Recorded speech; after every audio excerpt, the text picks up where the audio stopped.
자, 우리 성경 말씀 한번 보겠습니다. 성경 말씀은 출애굽기 20장 1절에서 3절까지 말씀입니다.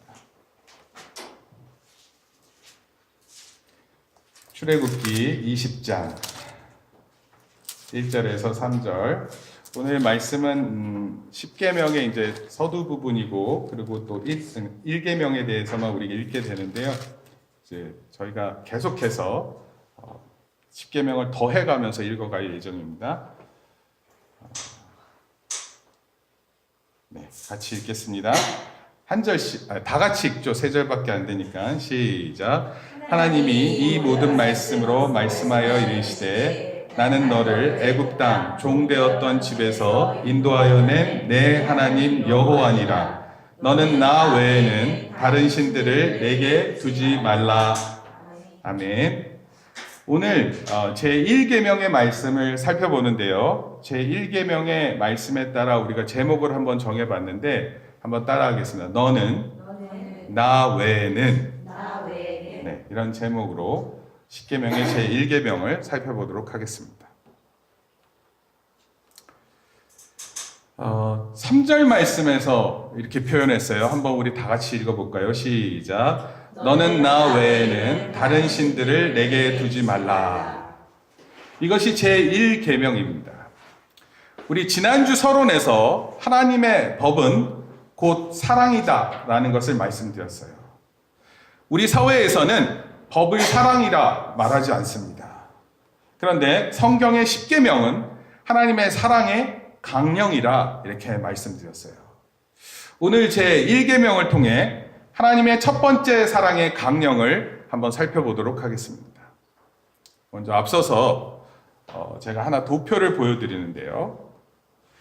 이것은 2018년 3월 28일 크리스티애니티 투데이라는 미국의 이제 그 기독교 단체인데 여기서 이제 조사도 많이 합니다. 그런데 여기서 물어봤어요. 뭐라고 물어봤냐면 10계명 중에서 오늘날 지켜야 되는 중요성을 가지고 있는 10계명이 어떤 게 있느냐 이렇게 물어본 거예요.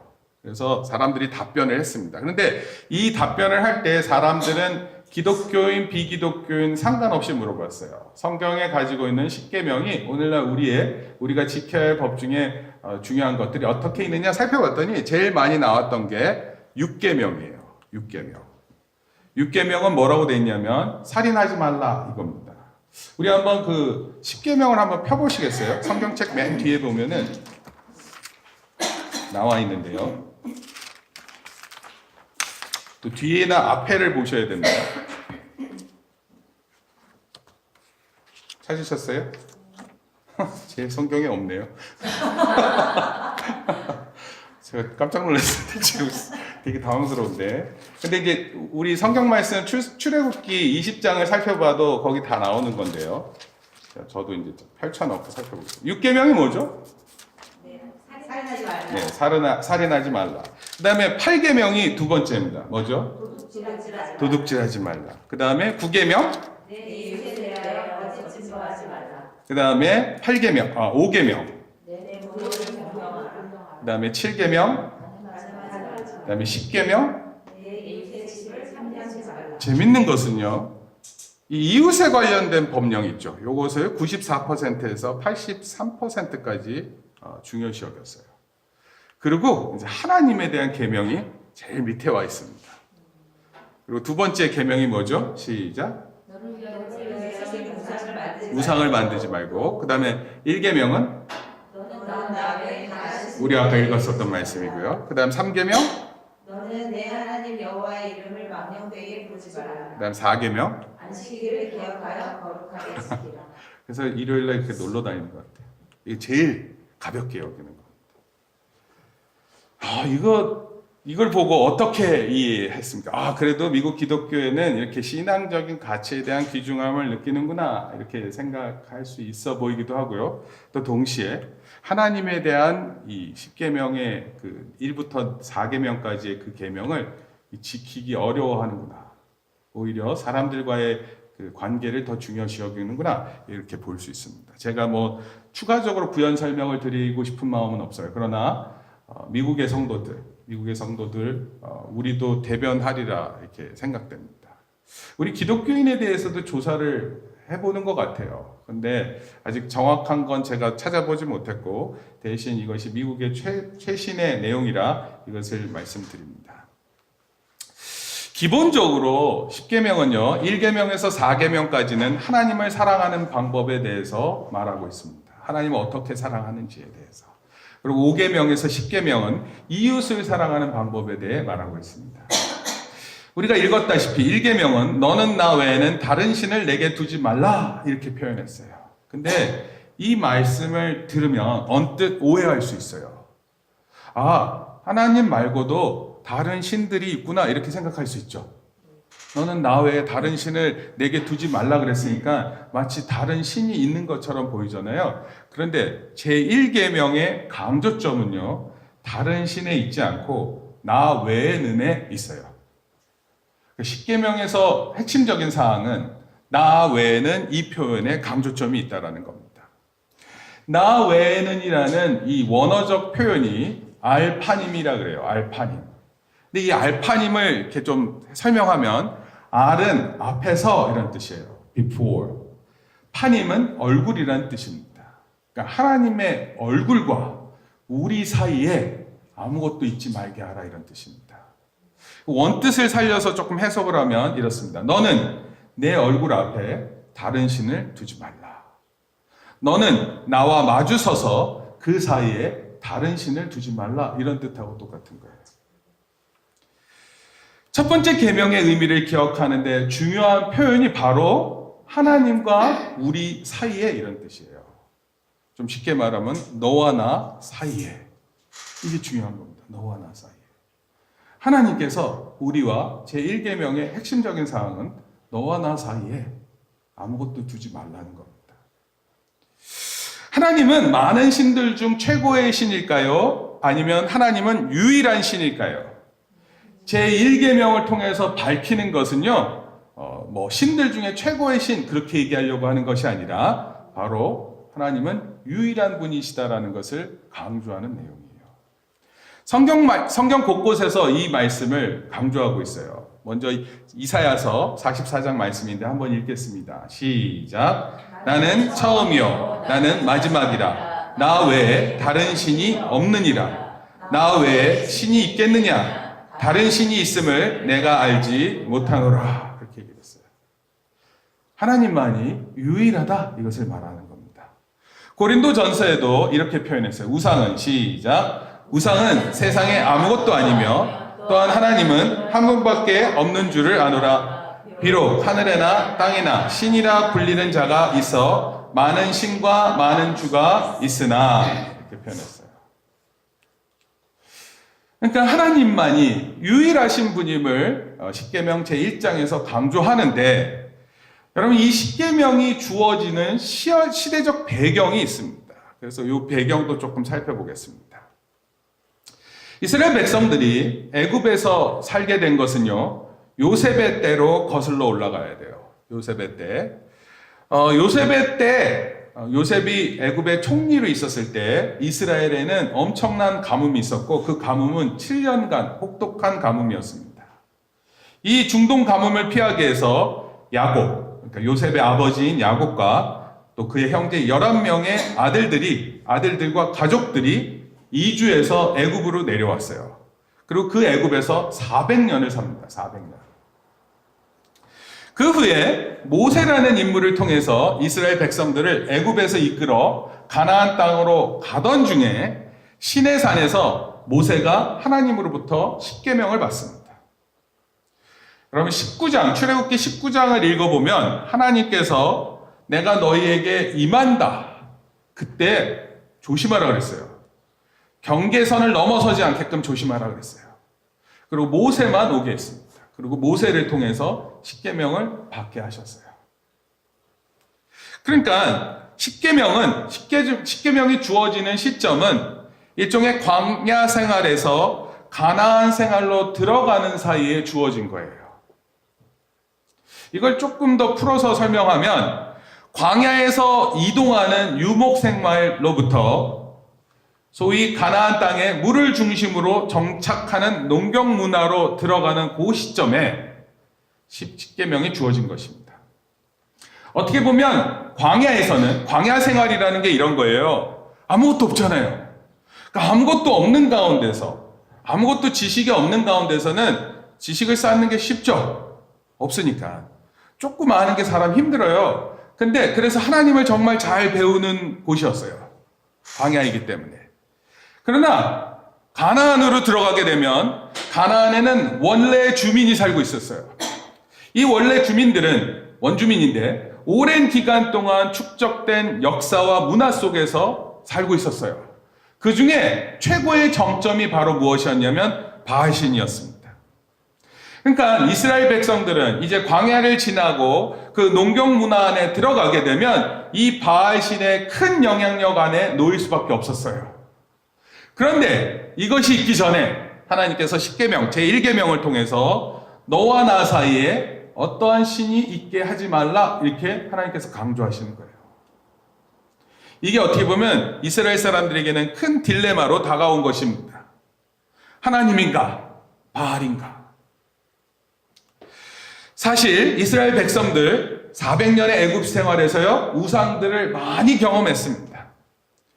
우리 잘 알다시피 애굽에서 나올 때 10가지 재앙이 있었잖아요. 근데 그 10가지 재앙들은 사실상 애굽의 신들을 대표하는 것들이었습니다. 그래서 그 애굽의 신들이 아무것도 아님을 하나님께서 증명하면서 그러고 나왔어요.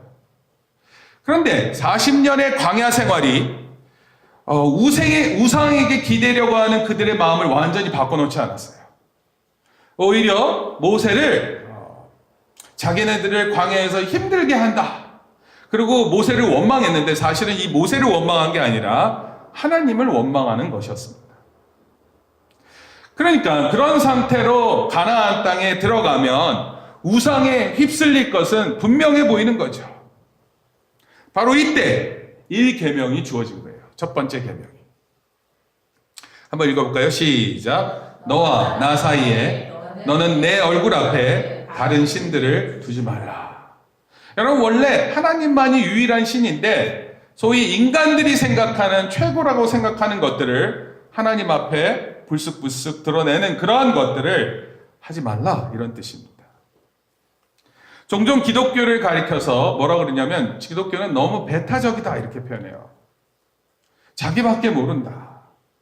그래서 어떤 예를 드냐면 이런 예를 들어요. 산을 올라가는 길이 여러 개 있다. 정상으로 가는 길이 다양한데 왜 유독 기독교는 자신의 길만 유일하다고 말하는지 모르겠다. 그리고 매우 편협하다 이렇게 얘기를 해요.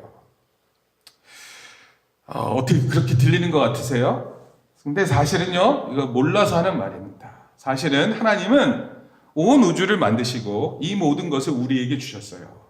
이렇게 주시는 하나님을 배타적이다 말할 수 없어요. 이러한 하나님을 보편적이다. 아니 우리에게 관용을 베푸신다. 이렇게 말할 거예요. 그러나 하나님은요. 두 가지 상황에서는 절대적으로 배타적입니다. 그 첫 번째가 거짓이고요. 두 번째는 사랑이에요. 근데 이거는요. 우리도 마찬가지예요. 절대적으로 배타적입니다. 한번 예를 들어볼게요. 아무리 하나님이 우리의 모든 것을 주시고 은혜가 크신 하나님이라 하더라도요. 하나님은 거짓을 포용하시는 분이 아니세요. 우리도 마찬가지죠. 1 더하기 1을 3이다 이렇게 말하면 그래 맞아. 우리 아들이 말하니까 맞아. 이렇게 말할 수 없죠. 틀린 건 틀린 거기 때문에 그렇습니다. 하나님도 결코 그것을 그냥 놔두시는 분이 아니에요. 그러니까 진리에 있어서 거짓에 있어서 관용을 베푼다. 이것은 틀린 얘기입니다. 마찬가지로 하나님은 사랑에 있어서도 하나님만을 사랑하시기를 원하세요. 하나님은 제1계명에서 말하는 것처럼 그 어떤 것도 하나님과 우리 사이에 두고 싶어 하지 않으신다 이런 뜻입니다. 출애굽기 34장 14절에 이런 말씀이 있어요. 한번 읽어볼까요? 시작. 너는 다른 신에게 절하지 말라. 여호와는 질투라 이름하는 질투의 하나님이니라. 질투라 이름하는 하나님. 하나님의 이름이 하나님의 속성이 질투다 이렇게 얘기를 했어요. 하나님 스스로가 이렇게 표현한 거예요. 나는 질투의 화신이다. 나 화나게 하면 너 진짜 장난 아니야. 이렇게 얘기하는 거예요. 이게 되게 이상하죠? 표현이. 이상한 표현 같아요. 질투. 근데 질투라는 것은요, 사랑의 또 다른 이름이에요. 그렇죠? 만약에 제가 아내를 사랑하는데 아내가 막 다른 남자랑 웃으면서 이렇게 있는 걸 보면서 우리 아내, 모든 사람이 사랑하는 아내 이렇게 생각하고 그 관용을 베풀 수 있는 그런 게 아니잖아요. 나만을 사랑해야죠. 그렇지 않아요? 네, 아내가 한 명이니까 한 명만 대답했어요. 그러니까 이런 모습 안에서는 하나님은 절대적으로 배타적이시다 이런 뜻입니다. 거짓과 사랑에 있어서는 절대적이시다. 오늘 이제 저희가 일계명을 통해서 어떤 것을 살펴보려고 하냐면요, 하나님께서 우리에게 금지하는 게 있고요, 일계명을 통해서 또 일계명을 통해서 또 명령하시는 것이 있습니다. 이것을 한번 살펴보도록 하겠습니다. 첫째, 한번 읽겠습니다. 시작. 하나님 앞에서 금지할 것은 우상입니다. 우상을 가리켜 뭐라고 부르는지 아세요? 아이돌이라고 불러요. 아이돌. 이거 요즘에 참 인기 있는 표현입니다. 아이돌. 요즘에 BTS라는 그룹이 아이돌이라는 제목의 노래를 오늘 이거 잘 설교해야 될 것 같아요. 자칫 잘못했다간 BTS 아미들이 저를 막 공격할 것 같아요. 유튜브에 이제 설교도 올라가면 큰일 났습니다. 근데 그 BTS 아이돌이라는 가사 첫 부분에 김남준인가? 네, 하여튼 누구죠? 잘 모르겠는데 죄송합니다. 남준이라는 그 리더가 있어요. 랩몬이라고도 표현하는데, 근데 그 가사 첫 부분에 이래요. They call me artist. They call me idol. 이렇게 표현합니다. 나를 아티스트다. 예술가. 또는 나를 아이돌이라 부릅니다.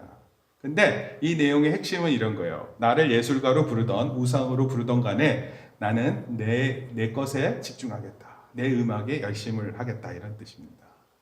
앨범 제목이 Love Yourself라는 그 앨범 제목인데요. 이게 미국의 지금 1위예요. 앨범 차트 1위입니다. 대단하죠? 하여튼 놀라움을 이렇게 전하고, 최근에는 UN에서도 이 Love Yourself라는 그 내용에 맞는 표현을 통해서 세상에 있는 모든 젊은 어린이들 또 젊은 사람들이 자기 자신을 이렇게 사랑하라, 그런 메시지를 던지면서 다가가고 있습니다. 제가 이 정도만 하고 넘어가야 될 것 같아요. 네, 더 얘기하면은 미국에서 아이돌이라는 단어가 이렇게 먼저 시작됐는데, 그 첫 번째 그 시초자가 누구냐면 프랭크 시나트라라고 합니다. 이 사람이 가수이면서 또 동시에 또 연예인으로 활동했어요. 액터로. 그런데 이것을 시작으로 해서 이후에 정말 많은 아이돌이 있었어요. 엘비스 프레슬리. 라디오 방송 한 번 나오고 그 방송을 들은 모든 사람이 환장했다고 합니다. 그리고 좋아했고, 마이클 잭슨. 아마도 마이클 잭슨의 음악적인 영향을 안 받은 가수가 없을 정도로 어마어마한 사람입니다. 여러분, 지금은 이 사람들이 다 죽고 없어요. 근데 많은 사람들이 이 자신의 우상인 아이돌이 죽지 않았다고 믿어요. 아직도 어딘가에 살아있다 그러고, 아직도 우리를 위해서 노래를 만들고 있다. 그리고 불렀던 노래가 우리의 영혼을 위로한다. 이렇게 믿습니다. 놀랍지 않으세요? 이미 죽은 지 오랜데 이 우상들을 추억하고 사는 사람들, 그리고 그것을 판매하는, 그 추억을 판매하는 산업이 어마어마하다고 합니다. 재미있는 것은 아이돌과 아티스트의 차이점인데, 아티스트는 기획사가 뜯어 고쳐도 안 되는 아이들을 아티스트라고 부르고, 되는 애를 아이돌이라 이렇게 부른다고 합니다. 무슨 뜻인지 못 알아들으셨죠? 이렇게 막 사람을 최고의 모습으로 갖게끔 하기 위해서 이렇게 고치잖아요. 그게 되는 아이들은 아이돌, 안 되는 아이들은 예술가로 남는다. 그런 뜻입니다. 우상에는요, 우상을 금하는데 우상에는 두 가지가 있습니다. 하나는 무신론이에요. 무신론이라는 것은 하나님이 없다 이렇게 생각하는 겁니다. 그리고 또 다른 하나는 세속주의입니다. 다른 말로 물질주의. 세속주의, 물질주의의 가장 최고 정점은 돈이에요, 돈. 무신론에는요, 방법론적 무신론과 실제적 무신론이 있습니다. 어느 게 더 위험할 것 같으세요? 한번 듣고 판단하세요. 방법론적 무신론은 일종의 우리 사회의 교육 체계 가운데 있는 겁니다. 신이 없다고 가정하는 건데 이것을 가정하고 설명해요. 신은 없다. 그것을 그래서 우리 아이들이 초등학교부터 대학교까지 일반 학교를 다니게 되면 그걸 설명하는 거 아니에요. 신이 없이도 우리가 살 수 있음에 대해서 설명하는 겁니다. 신이 없어도 우리가 존재했음을 증명하고요. 뭐 수학 같은 문제는 더더욱 신이 있어야지 풀리는 그런 문제가 아니에요. 하나님 없이 세상을 설명합니다. 그래서 원래 교육을 잘 받잖아요. 그러면 하나님이 어디 있느냐? 이런 식으로 확신 가운데 있는 게 교육 체계의 특성입니다. 근데 우리 아이들은 교회를 나오잖아요. 그러니까 잘 안 배우는 것 같기도 하고 다행이다는 생각도 있고 그래요. 그러나 일반적인 체계 가운데서는 진짜 신은 없다. 신이 있다 하더라도 신이 종교 중에 여러 가지 종교를 보여줄 뿐 그 중에 절대적인 종교는 있다 이렇게 말하지 않습니다. 이것이 방법론적 무신론입니다. 실제적 무신론은요 이런 거예요. 이론적으로는 종교가 있고 신이 있다고 믿어요. 근데 실제 자기 삶 속에서 살 때는 하나님 없이 살아갑니다. 그리고 하나님 없다 이렇게 믿습니다. 이것이 이제 무신론이에요. 두 번째 물질주의하고 그 다음에 뭐라 그랬죠? 물질주의, 네? 세속주의. 물질주의, 세속주의. 물질주의, 세속주의의 모습을 가장 잘 표현한 게 이거예요. 자본주의의 꽃이라 불리는 게 있어요. 그게 뭐냐면 바로 광고입니다. 그런데 이 광고에서 예를 들어서 뭐 성경을 말하고 신을 말하고 가치를 말하고 이러지 않습니다. 그런 거를 할 때는 아마도 뭐 그 종교색을 갖고 있는 곳에서 그런 광고를 할지 모르지만 어디에도 그런 광고는 없습니다. 대부분 물질이 최고임을 나타냅니다. 고급 자동차를 이렇게 나타낼 때 얼마나 그 고급 자동차가 내 자신을 우월하게 드러낼 수 있는 수단으로 보게끔 해요. 고급 아파트를 광고하면서 마치 이런 곳에 살 때 우리의 가치가 가장 높은 것이다 이렇게 말을 합니다. 스포츠웨어, 고급 가전제품, 고가의 화장품 등 여러 가지 것들이 그런 물질의 가장 극명함을 나타내는 그런 광고들입니다. 그리고 말하는 거예요. 최고를 추구하고 즐기는 것이 마땅하다. 여러분 이런 우상이라는 것은 당시 이스라엘 사람들에게만 존재한 것이 아닙니다. 오늘 우리에게도 다양한 모습으로 다가와요. 그런데 이 다양한 모습으로 다가오는 이 우상들을 하나님 얼굴 앞과 우리 사이에 두지 말라는 거예요. 여러분 이렇게 하는 것이 쉬워요, 어려워요? 어렵습니다. 호세아서 말씀에 보면은 이런 말씀이 있어요. 한번 읽어볼까요? 시작. 곡식과 새 포도주와 기름은 내가 그에게 준 것이요 그들이 바알을 위하여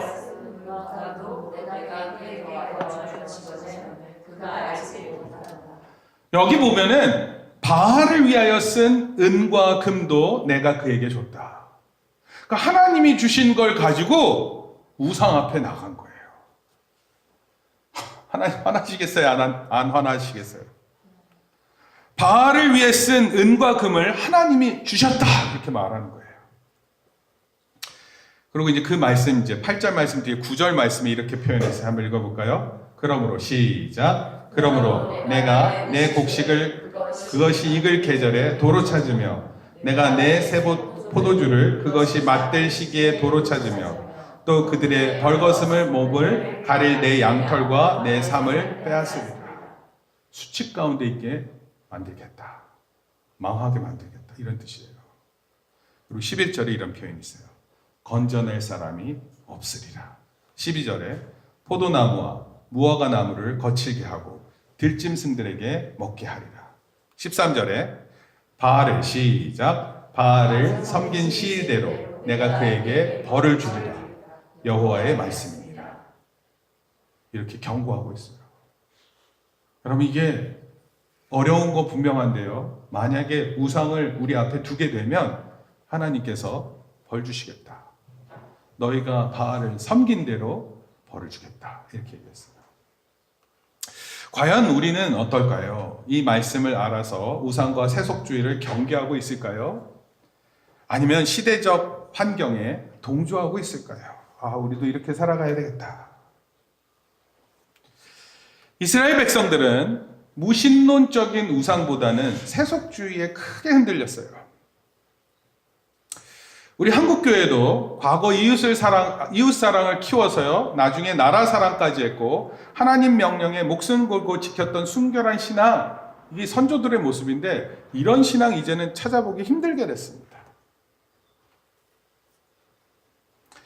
C.S. 루이스라는 사람이 이런 표현을 했어요. 현대 성도들이 가진 문제는 너무 많은 것을 사랑하기 때문이 아니라 오히려 충분히 하나님의 사랑을 알지 못하고 사랑받지 못했기 때문이다. 실상은 사람들이 하나님의 사랑을 깊이 맛보지 못했다, 이런 얘기를 하고 있어요. 사실 십계명의 첫 계명에서 하나님은 우리와의 사이에 그 어떤 우상이 없는 관계를 원하시고, 이를 통해서 하나님은 우리와 충분한 사랑을 나누고 싶어 하신다는 거예요. 그리고 하나님과의 사랑만이 나에게 있는 우상과 물질주의에서 건져낸다라는 것입니다. 사랑하는 성도 여러분, 우리가 이 우상과 물질주의 속에서 살고 있지만 하나님의 사랑 속에서 우상과 세속주의에 물들지 않는 것을 발견할 수 있기를 바랍니다. 우상과 물질로 승승장구할 때는 하나님 보이지 않아요. 그래서 교만한 인간이 되기 쉽습니다. 우상과 물질에 패배하면 좌절하고 포기해서 절망적인 인간이 되고 말아요. 우리는 하나님 얼굴 앞 사이에 다른 어떤 우상도 두지 않기를 소원합니다. 그리고 우리의 우상과 그다음에 우리의 물질주의로부터 극복할 수 있는, 승리할 수 있는 우리들 모두가 될 수 있기를 예수님의 이름으로 축원합니다. 둘째는요, 하나님 앞에서 우리가 해야 할 것이에요. 한번 읽어볼까요? 둘째, 시작. 하나님 앞에서 해야 할 것은 하나님을 사랑하고 신뢰하는 것이다. 인간의 근본적인 갈망을 채우는 것은요, 하나님밖에 없습니다. 우리 인간이 가진 근본적인 갈망은 관계에서 와요, 관계. 특히 사랑하는 사람과의 관계에서 옵니다. 그 사랑하는 사람과의 관계가 이렇게 약해질 때 우리 힘들어요. 부모와 자식 간에, 친구 간에, 부부 간에, 연인 간에, 사랑하는 사람들과의 관계 안에서 이것이 소홀해질 때 그 사람이 어려워지는 겁니다. 그리고 그것을 목말라 하게 돼요. 또 다른 갈망이 있어요. 그것은 뭐냐면 일종의 지식, 또 기술, 실력을 쌓아서 꿈을 성취하려고 하는 것입니다. 이거 놀라운 모습이에요. 그래서 다른 말로 이런 거예요. 만약에 나에게 목마름이 없고 갈망이 없다, 그러면 이 사람은 꿈이 없어요. 무엇을 해야 될지 모르는 겁니다. 그렇다고 해서 지금 나를 만족하는 것도 아니에요. 그런데 우리가 만약에 꿈을 이루었다, 또는 다른 말로 우리의 갈망이 성취됐다 하더라도요, 사실은 이 목마름이 해결되는 게 아니에요. 어떤 사람은 그렇게 얘기할지 모르겠는데 실패한 사람만이 갈망하는 것이 아닙니다. 성공한 사람도 갈망할 수밖에 없는 것이 바로 우리 존재예요. 아까 그 관계 속에서 중요하다 그랬죠? 다른 말로 하나님만이 우리의 빈 마음을 채울 수 있는 그 공간이 있다라는 거예요. 그리고 그 관계를 반드시 가져야지 그때 그 관계를 통해서 갈망을 채울 수 있다라는 것입니다. 하나님의 사랑으로만 채우는 그 공간이 있다라는 거예요. 근데 사람들이 이 공간을 채우지 못한 채 다른 것을 추구하다가 빈 마음으로 살아가게 되는 것입니다. 하나님께서 인간을 만들 때 하나님의 형상을 따라 만드셨다 그랬어요. 왜 하나님의 형상을 따라 만들었을까요? 왜냐하면 이 형상을 통해서 서로 사랑을 채우는 관계로 만드셨다 이런 뜻입니다. 이 영적인 갈망을 하나님의 사랑으로 채우지 않으면 그 빈 곳을 채울 수 없는 거예요. 그래서 늘 목마르고 늘 갈망하게 되는 것입니다. 그래서 바로 이 십계명의 첫 계명을 통해 가장 근본적인 갈망, 근본적인 사랑을 우리에게 명령하고 있는 거예요. 하나님께서 우리를 그와 같이 사랑하고 있듯이 너희도 온전히 하나님을 신뢰하고 하나님을 사랑하라 이런 뜻입니다. 혹시 이런 생각해 보신 적 있으세요? 내가 뭔데 하나님께서 이렇게 사랑하실까? 내가 누구길래 예수님께서 오셔서 십자가에서 죽으셨단 말인가? 나와 그토록 관계를 맺고 싶어 하시는 것일까? 어떻게 보면 하나님은 마치 나만 바라보고 사랑하고 계시는 것 같아요. 이런 생각 해보셨어요? 만약에 이 생각을 했다면 당신은 이미 사랑을 받고 있는 거예요. 사랑받는 사람은요, 표시가 나요. 얼굴에 표시가 나타납니다. 사랑을 내가 많이 받고 있다 이것을 아이도 그렇고요. 어른들도 그렇고 사랑을 받는다면 그 사랑을 받는 사람의 얼굴에 표시가 납니다. 큰 사랑을 받았을수록 그 얼굴에 확실히 나타납니다. 여러분, 하나님은 사랑이세요. 이것이 제1계명의 결론이에요. 그래서 우리가 이 1계명을 통한 사랑 속에서 해야 할 것은 마음과 뜻과 정성을 다해 목숨을 다해 주 너의 하나님을 사랑하는 거예요. 하나님은 저와 여러분의 사랑에 목말라 하십니다. 그 사랑을 원하시는 거예요. 오늘 이 사랑의 고백, 하나님의 사랑의 고백에 여러분들의 사랑의 고백을 더하시길 바랍니다. 한번 하겠습니다. 하나님, 내가 사랑합니다. 결론적으로 말씀드릴게요. 우리 지난주에도 읽었었는데요. 신명기 말씀 시작. 너는 마음을 다하고 뜻을 다하고 힘을 다하여 내 하나님 여호와를 사랑하라. 마음을 다하는 거예요. 뜻을 다하는 겁니다. 힘을 다해서 사랑하는 거예요. 마태복음 22장 말씀도 시작. 내 마음을 다하고 목숨을 다하고 뜻을 다하여 주 너의 하나님을 사랑하라. 여기 보면 신약에 와서는 힘이 목숨이 됐어요. 나에 있는 모든 것을 다 사용해서라도 하나님을 사랑하라. 마음에 새깁시다. 하나님 요구 앞에 충분히 반응하는 넉넉하고 부유한 사랑의 그리스도인들이 다 되기를 예수님의 이름으로 축원합니다. 지금 같이 기도하겠습니다. 하나님, 제1계명을 통해 너는 나 외에는 다른 우상들을 두지 말라고 하셨는데 하나님, 우리가 하나님 앞에서 하나님의 얼굴 앞에서 우리 사이에서 그 어떤 것도 두지 않는 저희들 되게 하여 주시옵소서. 먼저는 하나님, 우리 안에 있는 우상들을 물리쳐 주시옵소서. 하나님의 사랑을 통해 이 모든 것들이 아무것도 아님을 깨닫게 도와주시옵소서. 그리고 적극적으로 하나님을 신뢰하고 우리의 삶의 구석구석에서 하나님을 사랑하는 우리 모든 성도들 되게 축복하여 주시옵소서. 감사를 드리며 예수님의 이름으로 기도합니다. 아멘. 우리 이 시간 찬송 내 모습 이대로 찬송하신 후에 축도로 마치겠습니다.